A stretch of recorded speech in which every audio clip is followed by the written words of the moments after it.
बिस्मिल्लाहिर्रहमानिर्रहीम, अस्सलाम वालेकुम। अली सलमान जी टीवी के तमाम नाजरीन को जी स्पोर्ट्स में खुश आमदीद कहता है, जब पीर से लेकर जुमेरात तक रोजाना रात 11:05 पर हम इस महफिल को सजाते हैं आपके लिए और बात करते हैं उस दिन खेले जाने वाले मैचेस या उस दिन से जुड़ी स्पोर्ट्स की खबरों के बारे में। आपके इल्म में है कि पाकिस्तान और श्रीलंका की टीमों के दरमियान सीरीज का पहला एक रोजा मैच इस वक्त रावलपिंडी क्रिकेट स्टेडियम में खेला जा रहा है, जहां पे पाकिस्तान ने 299 रन स्कोर किए और इस वक्त श्रीलंका की टीम स्ट्रगल करती नजर आ रही है और उसको 30 से ज्यादा रन दरकार हैं, जबकि उसकी 2 विकेटें अभी बाकी हैं। यकीनी तौर पे यहाँ पे एक हद तक जो है फतह पाकिस्तान की नजर आ रही है, लेकिन क्रिकेट का बॉल है, it's a great game of uncertainty. आखिर बॉल तक का जो है वो कुछ नहीं किया जा सकता कि क्या नतीजा इस मैच का सामने आएगा। लिहाजा इस मैच को हम बाद में डिस्कस करेंगे, क्योंकि आज हमारे साथ एक ऐसी शख्सियत मौजूद है कि जिनका बहुत ही वास्ट एक्सपीरियंस है पाकिस्तान की डोमेस्टिक क्रिकेट का, एक बहुत बड़ा नाम। और जब वो डोमेस्टिक क्रिकेट खेलते थे तो कई फॉर्मर प्लेयर्स कहते थे कि उनके पसंदीदा प्लेयर ये शख्सियत हैं। इसके साथ साथ इनको वो एजाज़ हासिल है, इनके पास वो रिकॉर्ड है जो कभी भी इनसे नहीं छीना जा सकता और कभी भी रिकॉर्ड नहीं टूटा जा सकता, क्योंकि पाकिस्तान के 100 ओडीआई कैप होल्डर हैं ये। पाकिस्तान की 100वीं जो वनडे कैप थी वो इनके पास है। साथ साथ जो माजी में सिंध क्रिकेट एसोसिएशन रही, वहाँ पे बतौर सीईओ अपनी खिदमत अंजाम देते रहे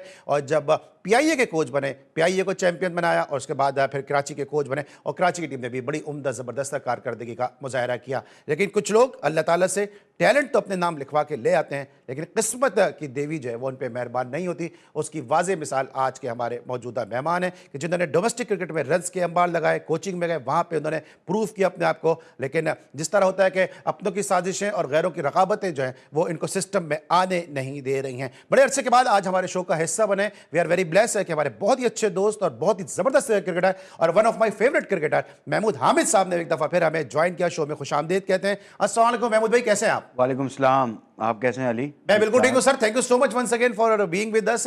तवील अरसे बाद आपसे आज इस प्लेटफॉर्म पे मुलाकात हुई, आज ये नशिश जमेगी आपके साथ। सबसे पहले तो ये बताइए कि आपने एक ऐसे दौर में क्रिकेट खेली जब वो बहुत मुश्किल दौर था और जिस सीजन में आपका रिटायरमेंट हुआ, जिस सीजन में आपने फर्स्ट क्लास क्रिकेट को तर्क किया, उस सीजन में भी आपने बैक टू बैक सेंचुरियां बनाई। उसके बाद जाके आपने जो है वो रिटायरमेंट ली और उसका फर्स्ट क्लास क्रिकेट को आपने तर्क किया। अब हम देख रहे हैं कि पाकिस्तान की जो क्रिकेट है उसमें लोग एक तो फर्स्ट क्लास खेलना ही नहीं चाहते और फिर पीसीबी भी जो है वो फर्स्ट क्लास को इतनी अहमियत देना ही नहीं चाहता कि जहां से प्लेयर्स का सिलेक्शन हो। बिल्कुल, जब हम खेल रहे थे तो उस ज़माने में डेफिनेटली बहुत ज़बरदस्त कंपटीशन था और ऐसे प्लेयर से मिडिल ऑर्डर के अंदर के जहाँ पर आपको चांस मिलना बहुत मुश्किल हो जाता था और बहुत आउटस्टैंडिंग आपको होना पड़ता था और चांसेस जिसे कहना चाहिए वो आपको 1-2 के ही चांस मिलते थे। अगर आपने कर दिया तो ठीक है, नाउअडेज तो आप करते ना भी करें और फिर भी आपको बहुत ज़्यादा चांसेस मिलते रहते हैं कुछ प्लेयर्स को। और हम देखते आ रहे हैं कि अभी भी जो है कुछ प्लेयर्स ऐसे हैं कि जो इनकी परफॉर्मेंस नहीं होती लेकिन वो मुसलसल पाकिस्तान टीम के साथ हैं। तो ये तो चीज़ें चलती रहती, लेकिन वो जो दौर था वो तो टॉप क्लास प्लेयर्स थे और मिडिल ऑर्डर बहुत ही स्ट्रॉन्ग था, जिसकी वजह से डेफिनेटली मैं ये नहीं कहूँगा कि मेरे साथ कोई ज़्यादती हुई है, लेकिन प्लेयर्स बहुत ज़बरदस्त थे। लेकिन मैं बताइए, अभी आप जिस तरह देख रहे हैं कि मिडिल ऑर्डर के लिए कहा जाता है कि वो फास्ट बॉलर को जितना अच्छा खेल सकता हो वो स्पिनर्स को भी बहुत अच्छा खेल सकता हो। ये बात मैं आपके मुंह पे नहीं कह रहा, बहुत सारे जो फॉर्मर क्रिकेटर्स हैं जिनसे मेरी बात होती है आपके मुतालिक, वो यही कहते हैं कि आप स्पिनर्स को और फास्ट बॉलर को दोनों को बहुत अच्छा खेलते थे। क्या कहेंगे आप इस हवाले से कि आज का जो पाकिस्तान का मिडिल ऑर्डर है वो मुसलसल स्ट्रगल करता नजर आ रहा है? हम हसन नवाज जैसे प्लेयर देख रहे हैं जो पाकिस्तान को मिडिल ऑर्डर में सर्व कर रहे हैं, हुसैन तलत जैसे प्लेयर देख रहे हैं जो मिडिल ऑर्डर में पाकिस्तान के लिए खेल रहे हैं। आपको लगता है कि पाकिस्तान का असल प्रॉब्लम जो है पाकिस्तान का मिडिल ऑर्डर है? एब्सोल्युटली, बहुत मिडिल ऑर्डर बहुत एक की रोल होता है, जो कि मैच फिनिशर होता है, जो मैच को लेकर चलता है और मैच को फिनिश करके जाता है। अगर आप पास में भी देखें तो ऐसे प्लेयर्स थे जो कि मैच को ख़त्म करते थे अपनी बैटिंग से। अब स्पिनर्स को खेलने के लिए अब मैं जो समझता हूँ जितने भी प्लेयर्स हैं वो स्पिनर्स को क्यों नहीं खेल पाते, कुछ टेक्निकल चीज़ें हैं जिसके ऊपर वो काम नहीं कर पा रहे, जिसकी वजह से मैं जितना भी देख रहा हूँ जितने 10-12 साल से कि पाकिस्तान टीम के प्लेयर्स स्पिनर्स के ऊपर स्ट्रगल करते हुए नज़र आते हैं बिकॉज ऑफ वो थ्रो डाउन जो अब बहुत ज़्यादा हो गई है। हर वक्त जो किसी प्लेयर से पूछो कि आप कितनी बॉल्स खेलते हो दिन के अंदर, तो वो ये बोलते हैं कि मैंने 500 बॉलें खेलता हूँ, मैं 600 बॉलें खेलता हूँ। तो 600 बॉलें आप थ्रो डाउन करते हो, आप स्पिनर्स को कहाँ खेलते हो ये तो बताओ। तो और स्पिनर्स को खेलने के लिए मैंने अभी अक्सर देखा है जितने भी बैट्समैन हैं वो बिल्कुल अपनी विकेटें कवर करके जो है ना स्पिनर्स को खेलते हैं और एज पर जो आपके हेड कोच हैं वो ये कहते हैं कि हमारा प्लेयर जो है वो जहाँ पर पिच को देख के खेलते हैं। अब हाथ को देख के आप स्पिनर्स को नहीं खेलेंगे तो डेफिनेटली फिर आप डिसीव होंगे, आपको पता ही नहीं चलेगा कि कौन सा बॉल आर्मर है, कौन सा बॉल गेंद को टर्न कर रहा है बॉलर। तो ये हमारा बहुत बड़ा ड्रॉबैक है। अगर आप पिछले मैचेस में भी देखें कि किस तरह जो है लेफ्ट आर्म स्पिनर अपनी आर्म बॉल के ऊपर एलबीडब्ल्यू हमारे प्लेयर्स को कर रहा है, हमारे टॉप प्लेयर्स को भी कर रहा है। तो ये छोटी छोटी सी चीज़ें होती हैं जो कि आपको आप अपनी इंडिविजुअल्स प्रैक्टिस करके कि आपने स्पिनर्स को कैसे खेलना है। अभी भी मैं ये देखता हूँ कि स्पिनर्स इतना आउट नहीं कर रहे। अभी डोमेस्टिक क्रिकेट के अंदर भी आपने शुरू के अंदर आपने बहुत अच्छी बैटिंग विकेट्स थी, उसके बाद थोड़ी ग्रीन पिचेस आना शुरू हो गई हैं। सो स्पिनर्स को वहाँ कहाँ खेलेंगे? जो हमारा जो टेन्योर था वहाँ पर हम लोग एक शहर के अंदर नहीं खेल रहे होते। अभी भी डोमेस्टिक क्रिकेट आप देखें और पिछले साल की भी डोमेस्टिक क्रिकेट देखें आपने, टोटली वो जो हुई है वो या पिंडी में, एबटाबाद में या पेशावर में मैचेस हैं। इस साल भी यही 3 स्टेशन है जहाँ पर आपको मैचेस खेलने को मिल रहे हैं। अब मौसम ऐसा होता है नवंबर दिसंबर के अंदर, वहाँ पर आपको ऐसी टर्निंग पिचेस मतलब गीली पिच आपको मिल सकती है कि जहाँ पर गेंद जो है वो ग्रिप कर रहा हो। लेकिन जहाँ पर टर्निंग पिच की बात हो रही है तो आप मुख्तलिफ जैसे शहरों में हम खेलते थे, हम कराची से निकलते थे हैदराबाद से भावलपुर, साहिवाल, तो हर जगह पे खेलते खेलते हम आखिर तक जाते थे। तो नाउ अभी एक ही जगह पे जब आप क्रिकेट खेल रहे होते तो वो आपको आइडिया नहीं हो पा रहा होता और स्पिनर्स के ऊपर खेलने का तरीक़ेकार वो नहीं आता। हमें भी बहुत सारी चीज़ें हमें बताया गया था कि हम सेल्फ असेसमेंट जिसे करना चाहिए कि स्पिनर को कैसे खेलना है। हम रोड के ऊपर भी खेल रहे होते थे, हम फुटपाथ के ऊपर भी हार्ड बॉल से खेलते थे, तो जहाँ पर अजीब सा गेंद टर्न हो रहा होता था। तो ये बहुत सारी ड्रिल्स हैं जो आप करा सकते हो, कर इस सकते बात से हैं। याद है कि अभी आपने भावलपुर की बात की है कि ड्रिंक स्टेडियम में तो बॉल इतना टर्न होता था कि वहां पे तो 120 125 रन होते थे, वो भी बड़े आइडियल रन होते थे, इतना बॉल स्पिन होता था। और जो प्रैक्टिस की बात की मुझे याद है मुदस्सिर नजर ने एक दफा कहा कि उनके जब वो प्रैक्टिस कर रहे थे तो पूरा दिन उन्होंने जो है वो नेट में बैटिंग की, नेट खत्म होने वाला था तो फिर उस तरफ से उन्होंने बैटिंग की जैसे बॉलर गेंद कर रहे थे और स्पाइक्स के निशान बने थे ताकि स्पिनर्स को खेलने की उनको प्रैक्टिस हो। तो ये वो प्रैक्टिस होती है। और ड्रिंक स्टेडियम की बात आई तो मुझे याद आ गया कि वो स्टेडियम है जहां पे रमीज राजा ने एक दफा कहा कि फर्स्ट क्लास का मैच सिर्फ इसलिए जो है वो ताखीर का शिकार हुआ क्योंकि वहां पे किसी कैदी को कोड़े लगने थे, जिसकी वजह से जो फर्स्ट क्लास का मैच है वो ताखीर का शिकार हो गया था। ब्रेक लेंगे, वापस आएंगे, जरा बात करेंगे स्पिनर्स को खेलने के हवाले से मशहूर महमूद हामिद से कि बाबर आजम की बैटिंग में क्या फ्लॉज नजर इनको आ रहे हैं। मिलते हैं ब्रेक के बाद।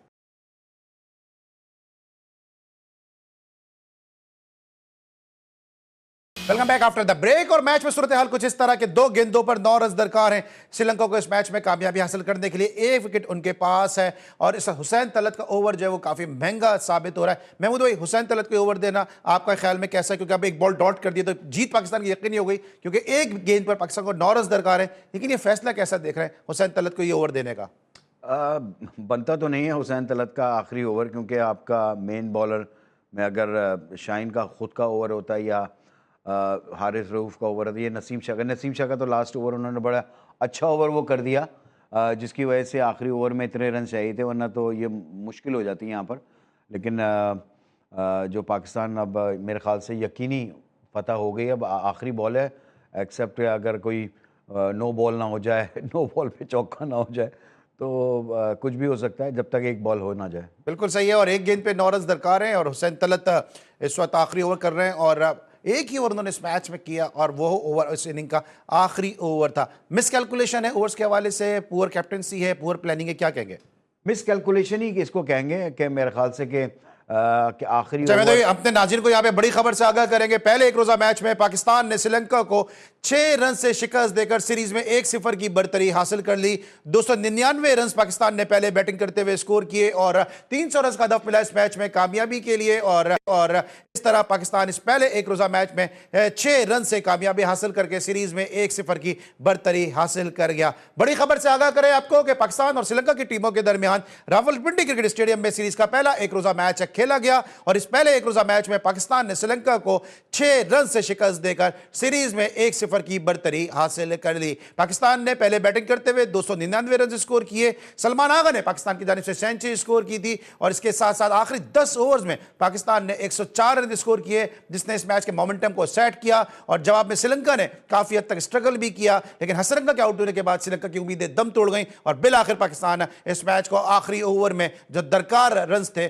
13 रन वो हासिल नहीं कर सकी श्रीलंका की टीम, और यहाँ पर पाकिस्तान को 6 रन से कामयाबी हासिल हुई। महमूद भाई, ये यहाँ तक भी पहुंचना श्रीलंका का इस मुश्किल सिचुएशन में, इसको किस तरह देख रहे हैं जो उन्होंने फाइट बैक किया? बहुत अच्छा फाइट बैक किया। जब मैं शो के लिए निकल रहा था तो ऐसा लग रहा था कि पाकिस्तान बहुत इजीली मैच जीत जाएगा। 6 आउट हो चुके थे, काफ़ी रन चाहिए थे, लेकिन उसके बाद हसरंगा ने जिस तरह बैटिंग की है और कम बॉलों पे उन्होंने 50+ रन किए, और पिछले 52 पे 59। हाँ, तो और पिछले ओवर में अगर वो मिस कैलकुलेट कर गए, वो जो बॉल मिला था वो लॉन्ग ऑन की तरफ खेल गए, रादर के उसको अगर वो मिड विकेट की तरफ मारते तो वो ज़्यादा बेहतर होता। तो खैर वो पाकिस्तान के लिए ज़्यादा अच्छा हो गया कि वो बैट शॉट मार गए और जिसकी वजह से वो आउट हो गए, वरना तो अगर वो ओवर नसीम शाह का बड़ा अच्छा हो गया, वरना मुश्किल हो जाती के लिए। लेकिन एक ओवरऑल बड़ा अच्छा एक गेम हुआ है, अच्छी क्रिकेट देखने को मिली है, ओवरऑल अच्छी कैचिंग हुई है, 1-2 कैच पाकिस्तान से भी छूटे। लेकिन अगर हम ओवरऑल मवाजना करें, पाकिस्तान की बैटिंग का भी मवाजना करें, बॉलिंग का, तो बैटिंग में फिर आज काफ़ी चीज़ें ऐसी नज़र आई हैं जिसकी वजह से थोड़ा सा मुश्किलात हुई प्रॉब्लम है। हुई है। बैटिंग में मुश्किलात थोड़ी सी हुई है। महमूद हामिद साहब हमारे गेस्ट का ये कहना है, पाकिस्तान ने श्रीलंका को जो है वो पहले एक रोज़ा मैच में 6 रन से शिकस्त दे दी है। बड़ी खबर से आपको आगाह करते चले कि पाकिस्तान और श्रीलंका की टीमों के दरमियान सीरीज का पहला एक रोज़ा मैच में पाकिस्तान ने श्रीलंका को शिकस्त दे दी है। पाकिस्तान ने श्रीलंका को पहले वनडे में शिकस्त दे दी। रावलपिंडी क्रिकेट स्टेडियम में सीरीज का पहला एक रोज़ा मैच खेला गया कि जहां पे पाकिस्तान ने श्रीलंका को पहले वनडे मैच में शिकस्त दे दी है। पाकिस्तान के स्कोर 299 रन के जवाब में श्रीलंका की टीम टारगेट को चेस नहीं कर सकी, और इस तरह पाकिस्तान ने श्रीलंका को पहले वनडे मैच में 6 रन से शिकस्त देकर सीरीज में 1-0 की बढ़तरी हासिल कर ली। जीटीवी के नाजरीन को आगाह करते चले कि बड़ी खबर, बड़ा मुकाबला, पहला मैच पाकिस्तान और श्रीलंका की टीमों के दरमियान सीरीज का पहला एक रोजा मैच कि जहां पे पाकिस्तान ने श्रीलंका को पहले वनडे मैच में 6 रन से शिकस्त देकर सीरीज में 1-0 से बढ़तरी हासिल कर ली। पाकिस्तान की जानिब से सलमान आगा ने न सिर्फ सेंचुरी स्कोर की बल्कि साथ साथ हारिस रऊफ ने भी 4 विकेटें हासिल करके पाकिस्तान की फतह में बुनियादी किरदार अदा किया। और जिस तरह हम ब्रेक में जाने से पहले बात कर रहे थे कि महमूद हामिद साहब से पूछेंगे जरा बाबर आजम के हवाले से कि बाबर आजम आज एक मरतबा फिर जो है वो उस तरह से परफॉर्म नहीं कर सके जिससे उनको उम्मीदें की जा रही थी। क्या प्रॉब्लम क्या नजर आ रही है आपको बाबर आजम की? क्योंकि फतह जरूर हुई है पाकिस्तान को, लेकिन कुछ ना कुछ ग्रे एरियाज अभी भी हैं। अब बिल्कुल आपने सही कहा, पाकिस्तान टीम में कंसिस्टेंसी नज़र नहीं आती बैट्समैनों के अंदर। अगर हम देखें साइम की फॉर्म वापस आई, पिछले मैच में 70 आउट रन किए, अगर वो फिनिश करके जाएं, आदत पड़ जाएगा उनको मैच को फिनिश करने, क्लोज लेकर आ गए और वहाँ पर आप अपनी विकेट दे देते हो तो और फिर अगला मैच आप आता है तो फिर आपसे रन्स नहीं होते। तो आपकी अगर 3-4 इनिंग अच्छी हो जाएं कंसेक्यूटिव, जिससे टीम को भी फ़ायदा होता है और आपको भी फ़ायदा होता है। कंसेक्यूटिव परफॉर्मेंस करना जो होता है एक अच्छे प्रोफेशनल की निशानदेही करता है। तो हमारे यहाँ ये लैग कर रहा होता है। अभी जैसे अब फ़खर को देख लें, फ़खर एक इनिंग अच्छा खेलते हैं, फिर 2 इनिंग खराब खेलते हैं। बाबर की तो फॉर्म आ ही नहीं रही है। जेनरिक आपने बात कर ली, मैं पर्टिकुलर बाबर आजम का पूछूं, उनके क्या मसाइल नजर आ रहे हैं कि जिनको पाकिस्तान की हिस्ट्री के चंद बेहतरीन बैट्समैन में शुमार किया जाता है, उनकी प्रॉब्लम आपको क्या नजर आ रही है? मुझे तो मेंटली ब्लॉकेज काफ़ी नज़र आ रही है, क्योंकि मैंने बाबर को इस तरह नहीं देखा कि आउट होने के बाद जिस तरह ड्रेसिंग रूम में भी उनको दिखाया गया कि वो बहुत ज़्यादा मुश्किल में नज़र आया। मेंटली मुझे लग रहा है कोई ब्लॉकेज है।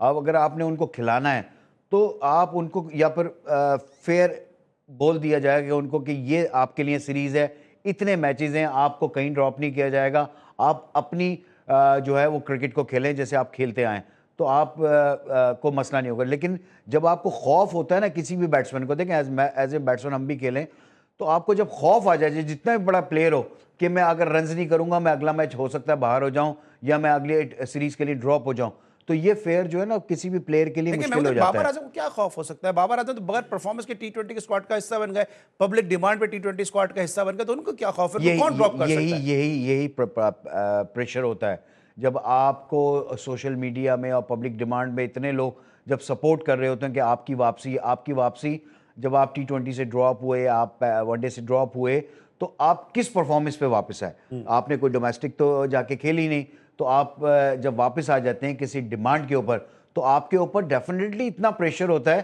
कि आपको समटाइम नहीं समझ में आ रहा होता कि मुझे क्या करना है। तो आप अपनी पुरानी चीज़ों को सोचें कि जब आपने कैसे सेंचुरियाँ आपने स्कोर की, आपने कंसेक्यूटिव 2-2 सेंचुरियाँ वेस्ट इंडीज़ के अगेंस्ट की आपने बैक टू बैक 3 दिन के अंदर, तो वो अपनी सोच लेकर आए कि आपने वो किस तरह खेला था। छोड़ दें सारी चीज़ें, अगर आप उसी चीज में लगे रहेंगे कि मैं जाके आउट ना हो जाऊं, मैं मुझसे जाके रन्स नहीं होंगे, जब आपकी थॉट्स नेगेटिविटी की तरफ चली जाती हैं तो फिर आपका दिमाग भी उसी तरह चल रहा होता है, तो फिर जो है ना आपकी लक भी काम नहीं कर रही होती। जब आप अगर पिछला मैच देखें, वो जब आप अच्छा खेल रहे थे तो अनफॉर्चुनेट आप रन आउट हो जाते हैं। तो आप जब नेगेटिविटी आती है ना आपके दिमाग के अंदर कि मुझे डर आ गया है, तो फिर बहुत सारी चीजें हो जाती है, कैच आपका अच्छा हो जाएगा, आप रन आउट हो जाओगे। आप पॉजिटिव सोच के साथ जाओ। यस, आप अपनी पुरानी इनिंग को याद रखो और सोच के जाओ कि अगला मैच 100 मैंने 100 किया, तो वो आपका दिमाग भी उसी तरह चलता है, आपकी बॉडी लैंग्वेज भी आपकी उसी तरह चलती है।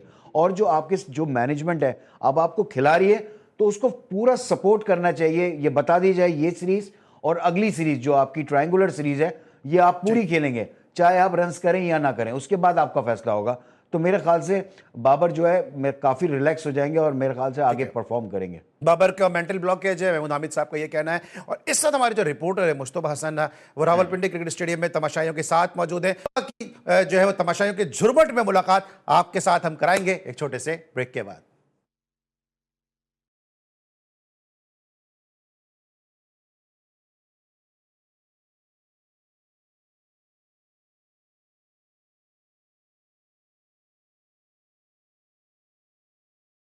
Welcome back after the break. और ब्रेक पर जाने से पहले पाकिस्तान टीम को डिस्कस कर रहे थे। महमूद हामिद साहब ने एक पॉइंट को रेज किया कि मेंटल ब्लॉकेज के वाले से बात की। अभी शादाब का के लिए भी एक मैच है जो है वो खेला गया लाहौर में, उनकी फिटनेस की जांच पड़ताल की गई। मैं उधर शादाब को आपको लगता है कि वो प्रॉपर फिट है और T20 में उनकी शमूलियत की बातें की जा रही हैं, तो क्या ये दुरुस्त फैसला होगा? देखिए, शादाब सीजन प्लेयर रहे हैं, बहुत परफॉर्मेंस की है शादाब ने पाकिस्तान टीम के लिए। अब सबसे इम्पॉर्टेंट चीज़ है कि जब आप किसी इंजरी के साथ वापस आते हैं तो फिर आपकी फॉर्म और फिटनेस दोनों को चेक किया जाता है। अब मसला ये है कि पाकिस्तान टीम में आने के लिए आपके पास क्या चीज़ है। आपका डोमेस्टिक क्रिकेट हो रही है, आप जाएँ पहले डोमेस्टिक क्रिकेट के 2 मैच खेलें, आपको पता चलने एज ए लेग स्पिनर आपकी बॉल वो गिर रही है नहीं गिर रही, या स्ट्रेट अवे आप पाकिस्तान टीम में आके वहाँ पर अगर आपसे बॉल नहीं हुआ और उससे नुकसान हो गया पाकिस्तान टीम को, तो ये एक बड़ा, ये सारी चीज़ें सोचने वाली हैं। आप किसी को भी सपोर्ट करें, देखिए हम भी शादाब को बहुत सपोर्ट करते हैं, अच्छा प्लेयर है, सब कुछ है, लेकिन एक क्राइटेरिया होना चाहिए वापस आने का। क्राइटेरिया जब तक हम वो मीट नहीं करवाते तो यहाँ पर प्रॉब्लम्स आ जाती हैं। अब आपके पास ऑलरेडी स्पिनर मौजूद है जो परफॉर्म कर रहा है, आपने उसको भी इन आउट किया हुआ, उसका भी कॉन्फिडेंस लेवल को ख़राब करे चले जा रहे हैं। तो अब आप शादाब को लेकर आ रहे हैं, इतनी हाइप क्रिएट हो गई है, इतनी सोशल मीडिया पे ये बात हो गई है कि T20 के कप्तान शादाब ही बनेंगे। तो जो कुछ चीज़ें हो रही होती हैं और फिर वापस वाकई हो जाएं, तो मेरे ख्याल से शादाब को जाके अपने रीजन से जाके पहले 1-2 मैचेस खेलने चाहिए, ताकि उनको खुद पता चले कि उनकी बॉडी उस तरह काम कर रही है कि वो पाकिस्तान के लिए इंटरनेशनल क्रिकेट अभी खेल सकते हैं या उनको टाइम चाहिए। तो मेरे ख्याल से डोमेस्टिक क्रिकेट होती है इसीलिए कि आप वहाँ जाएं, आप वहाँ पर जाके अब देखें जो मैचेस कैंप में लगते हैं, कैंप की मैचेस और उसकी बॉलिंग करना वो एक डिफरेंट होता है, लेकिन मैच का जो एटमॉस्फेयर होता है कि आपको अगर आपने बैट बॉल किया है तो आपको वो हिट पड़ेगी, तो आपको खुद भी पता चल जाता है कि मुझे आउट कैसे करना है, आपने कैसे बॉलिंग करनी है, आपको अपनी फिटनेस का खुद आइडिया हो जाता है। तो मेरे ख्याल से फिटनेस के लिए इस तरह महमूद हामिद साहब ने कहा कि फर्स्ट क्लास के मैचेस खेलने चाहिए और अपना दिया जलाने के वास्ते कई चिराग जो है वो हम देखते हैं कि बुझाने पड़ रहे हैं। जाहिद महमूद का चिराग गुल किया गया, उसामा मीर का चिराग गुल किया गया, उस्मान कादिर का चिराग गुल किया गया, बहुत सारे चिराग गुल किए गए हैं इस दिए को जलाने के वास्ते। लेकिन हम सब दुआ गो हैं कि ये दिया बिलाखिर अब जल भी जाए और अपनी रोशनी भी देना कब शुरू करेगा, हम सब इसके मुंतज़िर हैं। लेकिन अभी आपने कहा डोमेस्टिक क्रिकेट खेलो, लेकिन एक और ऐसा प्लेयर है जो डोमेस्टिक क्रिकेट खेलना चाहता है लेकिन उसको डोमेस्टिक क्रिकेट खिलाई नहीं जा रही। अगर मैं आपसे बात करूं, अगर मैं आपसे एज ए बैट्समैन बात करता हूं, अभी जो पाकिस्तान के मिडिल ऑर्डर खेल रही है, सलमान आगा ने 100 कर दिए, वो ठीक है, प्रूवन प्लेयर है, लेकिन क्या आप समझते हैं अगर मैं 3 बैट्समैन की बात करूं इस मिडिल ऑर्डर में खेल रहे हैं, हुसैन तलत आपके पास मिडिल ऑर्डर में खेल रहे हैं, आपके पास हुसैन नवाज आपके पास मिडिल ऑर्डर में खेल रहे हैं, इन दोनों को सामने रखें और उमर अकमल को अगर आप सामने रखें तो आपको लगता है कि दोनों बैट्समैन उमर अकमल से बेहतर है? क्योंकि उमर अकमल को तो डोमेस्टिक भी नहीं खेलने दी जा रही। किस बात की सजा दी जा रही है? पाकिस्तान क्रिकेट बोर्ड ये बताने को भी तैयार नहीं है। देखें, मवाजना करना मैं नहीं समझता कि कुछ बेहतर है, लेकिन हाँ सर ये पाकिस्तान की टीम है ना, सबकी टीम है। उमर अकमल ने भी पाकिस्तान के लिए काफ़ी सर्व किया है। अब ये हमें नहीं समझ आ रहा कि उमर अकमल खेलना चाह रहे हैं, इवन एनसीए में जाके वो प्रैक्टिस भी कर रहे हैं। अगर कोई ऐसा मसला है तो एनसीए में क्यों कैसे प्रैक्टिस कर रहे हैं? एनसीए में तो वही प्लेयर्स अलाउ हैं जो कि करंट हैं और जो डोमेस्टिक क्रिकेट खेल रहे हैं और जो भी इंटरनेशनल क्रिकेट खेल रहे हैं उनको कहा जाए तो फिर उमर अकमल क्यों है, तो वो डोमेस्टिक क्रिकेट क्यों नहीं खेल पा रहे, या वो खुद नहीं खेल रहे, अभी मुझे इसका आइडिया नहीं है कि लाहौर क्यों नहीं उनको खिला रहा। तो मेरे ख्याल से उमर अकमल को अगर वो क्रिकेट खेलना चाहते हैं तो उनको क्रिकेट खेलने से, देखें हमें जजमेंटल नहीं होना चाहिए किसी के लिए भी। अगर किसी के दरवाजे, उसका ब्रेड एंड बटर क्रिकेट है उमर अकमल का, तो उसको अगर वो खेलना चाहता है उसको डोमेस्टिक क्रिकेट खेलने देनी चाहिए, और जब वो परफॉर्म करे तो फिर उसके दरवाजे उसके भी खुले होने खिलाएंगे नहीं तो पता कैसे चलेगा? एब्सोल्युटली, मैं भी यही कहना चाह रहा हूं कि जब आप उसको एनसी में प्रैक्टिस की इजाजत दे रहे तो व्हाई नॉट कि वो डोमेस्टिक क्रिकेट खेले। आपका सीजन चल रहा है, 7वां ये राउंड चल रहा है इस वक्त कायदन ट्रॉफी का, तो वहां पर अगर 7 मैच खेलता है या 5 मैच भी खेलता है, वो 2-300 कर देता है, डेफिनेटली उसमें कॉन्फिडेंस, प्लेयर तो वो आउटस्टैंडिंग है ही, तो थोड़ा सा अपने ऊपर आप काम करके डेफिनेट जब वो जाएगा तो पाकिस्तान क्रिकेट को सोचना चाहिए कि अगर आप सबको क्रिकेट खेलने का मौका दे रहे हैं तो उमर अकमल का क्या कसूर है कि आप उसको फर्स्ट क्लास क्रिकेट से भी आपने दूर रखा है। चले फर्स्ट क्लास से दूर रखा, भी व्हाइट बॉल क्रिकेट आ रही है उसमें मौके देखें, क्योंकि पाकिस्तान को व्हाइट बॉल में मिडिल ऑर्डर में जरूरत भी है। इस वक्त मेरे साथ रावलपिंडी क्रिकेट स्टेडियम से मौजूद हैं हमारे स्पेशल करस्पॉन्डेंट मुस्तफा हसन। मुस्तफा से हम जानेंगे पाकिस्तान ने 6 रन से कामयाबी हासिल की, तमाशाइयों का क्या कहना है और क्या जोश खरोश है वहां पे इस वक्त पिंडी स्टेडियम में? जी बिल्कुल, मैं इस वक्त मौजूद हूँ बाबर आजम के फैंस के दरमियान। बाबर आजम की जो सेंचुरी है वो अभी तक पेंडिंग चल रही है, क्योंकि 2023 के बाद 2024 गुजरा, 2025 भी तकरीबन इख्तिताम पजीर है, लेकिन बाबर आजम के जो सेंचुरी है वो नजर नहीं आ रही। शायकीन क्रिकेट या बाबर आजम के फैंस, इनसे हम पता करते हैं, पूछते हैं कि आखिर वो कौन सा दिन आएगा जब बाबर सेंचुरी बनाएगा। जी आप बताएं, बाबर सेंचुरी कब बनाएगा? देखिए, अभी जो मैच हुए माशाल्लाह बहुत अच्छा बैटिंग की है बाबर आजम ने, लेकिन ये जो आउट हो, ये बैट्समैन आउट हो जाते हैं, ये नहीं है कि नहीं हो सकते, ये इंसान है। इंशाल्लाह हमारा उम्मीद है कि अगले मैच में बाबर आजम की उम्मीद। आप बताएं, आप स्पेशली आप बता रहे हैं कि कराची से मैच देखना है, आप 4 दोस्तों, आप बताएं कि कराची से मैच देखना है, बाबर आजम को देखना है, एक मतलब फिर बाबर ने मायूस तो नहीं किया? नहीं जी, बाबर आजम इंशाल्लाह अभी नेक्स्ट मैच जो इनका है 13 नवंबर को, तो इंशाल्लाह उसके अंदर हमारे को फुल उम्मीद है बाबर आजम से कि इंशाल्लाह ये 100 करेंगे। फिर उम्मीद के साथ आप आए। आप बताएं, बाबर आजम को देखने आप कराची से आए हैं, तो कराची में बाबर खेला है, वहाँ भी सेंचुरी नहीं, तो रावलपिंडी में कोई फ्लिप देखने आए थे? यार आज के मैच के हिसाब से हमें जो है बाबर आजम की जो है वो सेंचुरी का अंदाजा हो चुका है। मतलब बहुत एफर्ट्स किए इन लोगों ने, और इनकी जो टीम थी, इन लोगों का पूरा जो सिस्टम था बहुत अच्छा था मैच का, और हम पूरी उम्मीद है इंशाल्लाह कि अगला जो मैच होगा इनका उसके अंदर बाबर जो है सेंचुरी करेगा। अगला मैच कब आएगा? इंशाल्लाह वो 13 नवंबर को होगा और इंशाल्लाह सेंचुरी स्कोर करेंगे। अच्छा, हाँ, आप अभी भी पूरी उम्मीद है? आज जब आप आए थे तो आप उम्मीद लगा के आए थे आज बाबर सेंचुरी बनाएगा? हम उम्मीद लगा के आए लेकिन ना बना सके, बस किस्मत में नहीं। जी बाबर का कैच आप बता रहे हैं, आप बाबर का कैच क्या बताएं, लेकिन कैच के अलावा वो एक बैट्समैन है, तो बैट्समैन के तौर पे वो सेंचुरी कब बनाएगा? देखिए, उसका जब कम बैक अभी हो रहा है, पहले से काफी इम्प्रूवमेंट आ रही है। मेन चीज होता है उसको माइंड डिस्टर्ब किया गया था, लेकिन आस्ता आस्ता वो अब स्कोर कर रहा है। ठीक है, जो पहले माहौल था टीम का वो आप सबको पता ही है, लेकिन अल्हम्दुलिल्लाह बेहतरी आ रही है, टीम ज्वाइन हो रही है, जान मार। क्या कहते हैं कि टीम में बेहतरी आ रही है, बाबर आजम सेंचुरी स्कोर करेगा, या अभी भी आपको लगता है कि 2025 जो है वैसे ही गुजर जाएगा? नहीं, इंशाल्लाह उम्मीद है, अभी नहीं तो फिर नेक्स्ट टाइम, लेकिन उम्मीद है हमें उससे। वो अच्छा एक प्रॉपर बैट्समैन है बाबर आजम, दुनिया किंग बोलती है उसको बाबर आजम। किंग तो बोलती है, लेकिन वो किंग नजर कब आएगा? इंशाल्लाह बहुत जल्द, अवाम की दुआओं से नजर आएगा। जी आपने देखा, बाबर आजम की जो फैंस हैं अभी भी काफी पुरुम्मीद है और पुरज़म है कि बाबर आजम का जो खोया हुआ मकाम है, या जो कह ले काफी अर्से सेंचुरी नहीं बना पाए, वो जल्द आएगी और अगले मैचेस में बाबर आजम सेंचुरी स्कोर कर पाएंगे। पाकिस्तान ये जो जुलूस निकला हुआ है इस वक्त, ये बाबर आजम के हवाले से स्टेडियम के बाहर लोग कितने मायूस हैं, क्योंकि लोग तो जुलूस इस वक्त निकाले हुए स्टेडियम के बाहर बाबर आजम के लिए। जी बिल्कुल, बाबर आजम की अगर हम बात करते हैं तो बाबर आजम फैंस जो हैं अभी भी पुरुम्मीद हैं। आज मैच भी हुआ, वनडे मैच भी गुजर गया पहला, श्रीलंका के खिलाफ उम्मीद कर रहे थे कि बाबर आजम जो है वो सेंचुरी स्कोर करेंगे, लेकिन एक मतलब फिर बाबर आजम जो है जल्दी आउट होकर महज 29 रन बनाकर आउट हुए। हमारे साथ कुछ फैंस मौजूद हैं, इनसे बात करते हैं। सबसे पहले आप बताएं कि बाबर आजम जो है इतना बड़ा प्लेयर है, लेकिन वो सेंचुरी क्यों नहीं कर पा रहा?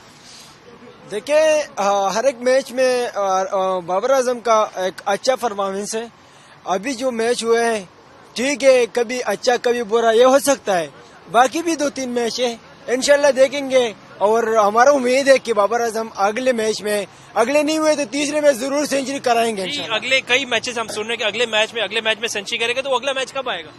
अगला मैच इंशाल्लाह 13 तारीख होगा और इंशाल्लाह वो अच्छी कारकर्दगी दिखाएंगे और हमें उम्मीद है बिल्कुल कि वो अच्छा परफॉर्मेंस दिखाएंगे। आप जब आज जब आप आए थे तो आपको लग रहा था कि बाबर आज सेंचुरी करेगा? हाँ, लग रहा था कि करेगा, लेकिन बैट और बॉलिंग जो है ना वो पिच के साथ बन रहा नहीं था, लेकिन इसलिए वो सेंचुरी नहीं बन सकी। अच्छा, सलमान अली आगा ने भी इस पिच पे सेंचुरी की है, बाबर आजम क्यों नहीं कर पा रहा? फिर बाबर आजम का आपने आज कैच देखा, क्या कहेंगे? वैसे तो हमें उनका वो बड़े अच्छे परफॉर्म्स करते हैं, तो इस दफ़ा जो है ना वो पहले मैच में आउट हो गए, तो इस दफ़ा भी हम अच्छी उम्मीद लेके आए थे कि वो सेंचुरी करेंगे, मतलब तो इंशाल्लाह अगले मैच में वो कर लेंगे इंशाल्लाह। जी, देखो आपने बिल्कुल सुना, बाबर आजम के जो फैंस हैं यहाँ पे मौजूद हैं, अभी भी ऊपर उम्मीद है कि बाबर आजम जो है वो इस मैच में नहीं सेंचुरी है तो दूसरा या तीसरा मैच में सेंचुरी स्कोर करेंगे। जी ठीक है मुस्तफा, ये तो हमने क्रिकेट के हवाले से बात की, लेकिन ताहिर जमान ने बांग्लादेश के दौरे पे जाने से जो माजरत कर ली और उन्होंने 2 खिलाड़ियों के कैंप में ताखीर से आने पर उनको ड्रॉप करने का कहा। पीएचएफ ने खिलाड़ियों को ड्रॉप नहीं किया, ताहिर जमान इस पर नाराज हो गए। बहुत अच्छा काम कर रहे थे ताहिर जमान, उनकी जगह उस्मान को जो पाकिस्तान हॉकी टीम का कोच मुकर्रर किया गया है। यह फैसला आपको लगता है पाकिस्तान हॉकी को मजीद पीछे ले जाएगा? क्या समझते हैं आप कि क्या ताहिर जमान को इतना सख्त रवैया रखना चाहिए था या फिर पीएचएफ को इस मामले को फाम तफहीम से जो है वो हल करना चाहिए था?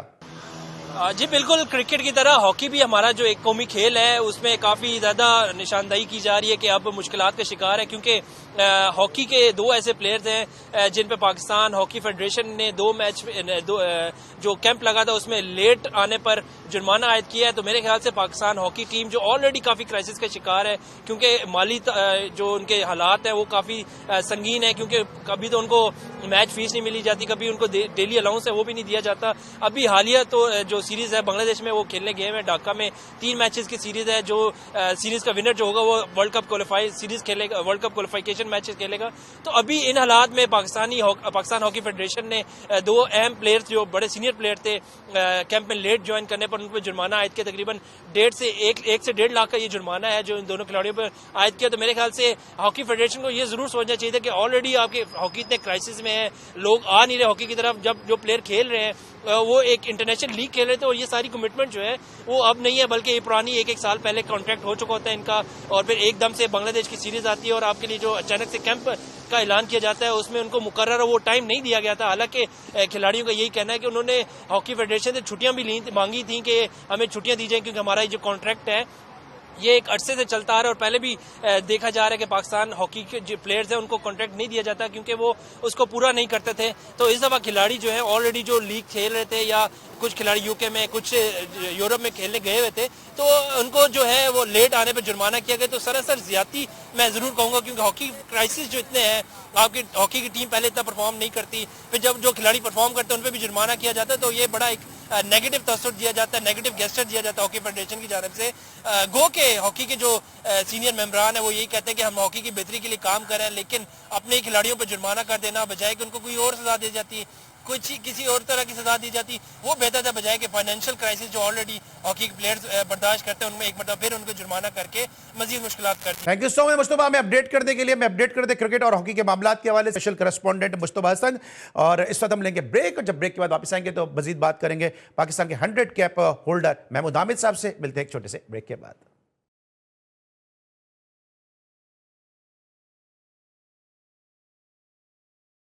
Welcome back after the break. और पाकिस्तान ने जनाब 6 रन से कामयाबी हासिल की पहले एक रोजा मैच में, और इस फतह को हासिल करने में पाकिस्तान के लिए बैटिंग में जो परफॉर्मेंस दी, सलमान आगा ने 105 रन की इनिंग खेली और ये उनके कैरियर की दूसरी जो थी सेंचुरी थी। क्या कहेंगे कि सलमान आगा मुसलसल अब देखा साउथ अफ्रीका के खिलाफ भी अच्छी बारियां खेल रहे थे और इस मरतबा वो 100 करने में कामयाब हुए?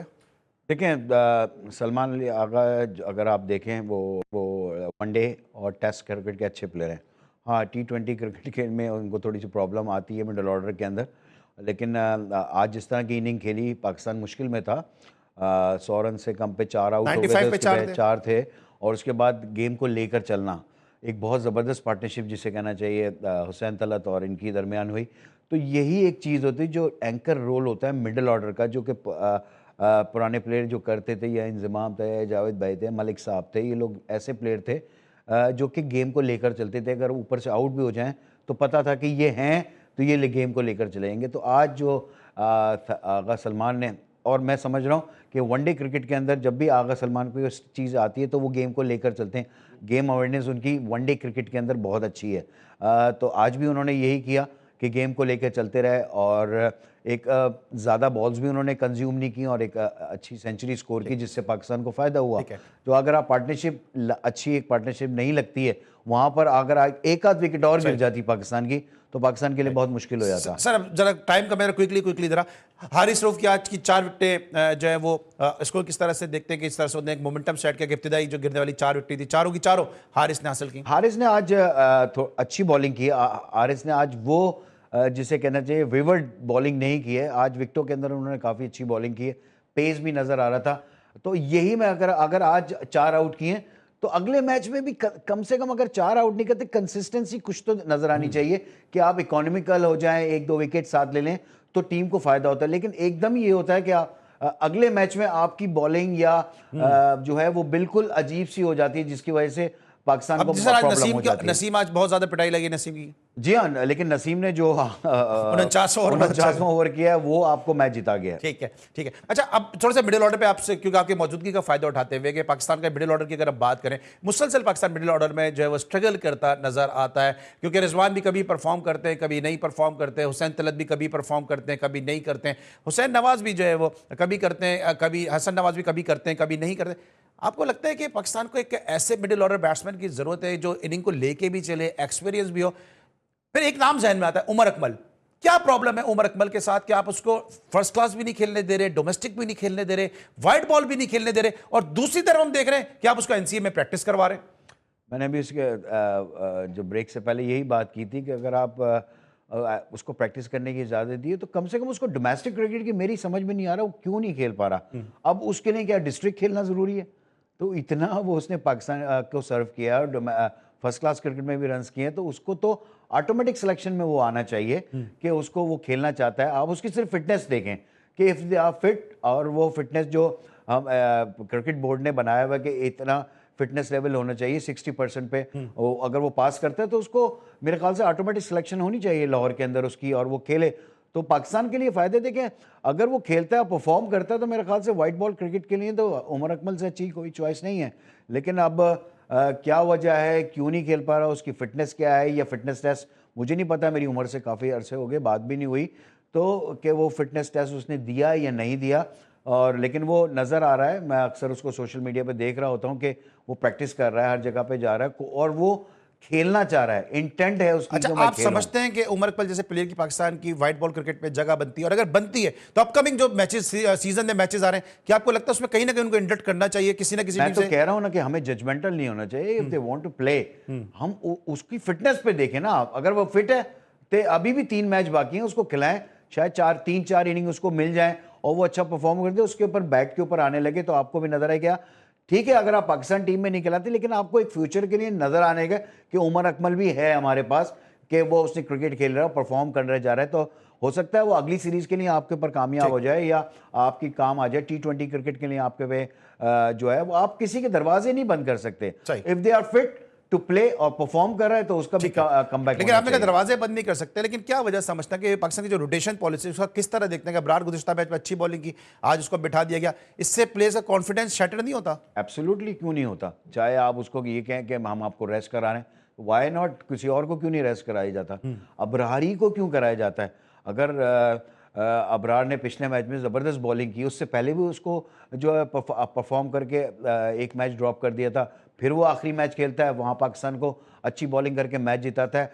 तो आज तो वो आई डोंट नो, मुझे नहीं समझ आ रहा कि हम बहुत ज़्यादा जो है वो ऑलराउंडर्स पे बिलीव करते हैं, ऑलराउंडर्स पे बहुत ज़्यादा, क्योंकि हमने फिर आज हुसैन तलत को खिलाया, चलो उन्होंने आज रन्स कर दिए। आप मुसलसल किसी को कराएंगे किसी मैच में तो परफॉर्म डेफिनेटली वो करेगा। अब आप ये देखें, आप फ़हीम अशरफ को भी कराते, आपके पास 3 फास्ट बॉलर भी थे, आप सिर्फ नवाज के साथ एक आप आए थे। जब नवाज जो है हर मैच खेलता है, वो रोटेशन पॉलिसीज में ये क्यों नहीं आती? Thank you so much. Mahmood Hamid साहब हमारे साथ मौजूद थे। पाकिस्तान ने पहले एक रोजा मैच में 6 रन से कामयाबी हासिल कर ली। आज के लिए बस इतना ही। इंशाल्लाह महमूद हामिद साहब का साथ हमें मुस्तकबिल में भी हासिल रहेगा। अली सलमान को पूरी प्रोडक्शन टीम के साथ इजाजत दीजिए। अपना बहुत ख्याल रखिए। अल्लाह हाफिज़।